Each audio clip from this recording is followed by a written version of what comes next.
दरम्यान हे प्राणी संग्रहालय कसं असेल याचा आढावा घेतलाय अमेय राणे यांनी।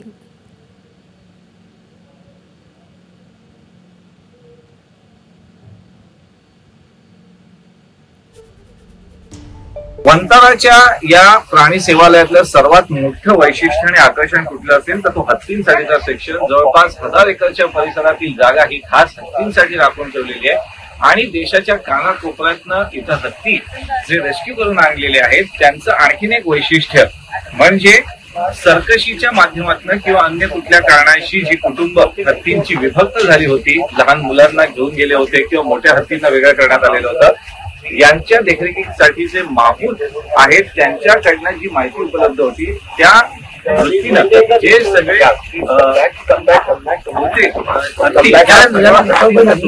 आणण्याचं इथं काम केलं गेलेलं आहे। त्यामुळे जी विभक्त झालेली हत्तींची कुटुंब होती ती सुद्धा वंतारानं इथं एकत्र आणून त्यांना एकत्रितरित्या ठेवण्याचा एक उपक्रम हाती घेतलाय आणि नक्कीच ही गोष्ट वाखाणण्याजोगी आहे की जी हत्तींची कुटुंब विभक्त झाली होती ती वंताराच्या माध्यमातून आज पुन्हा काही वर्षांनी, अनेक वर्षांनी का होईना पण एकत्र आलेली आणि इथं एकत्र गुण्यागोविंदानं नांदताना आपल्याला पाहायला मिळत आहे। एबीपी माझा, उघडा डोळे बघा नीट।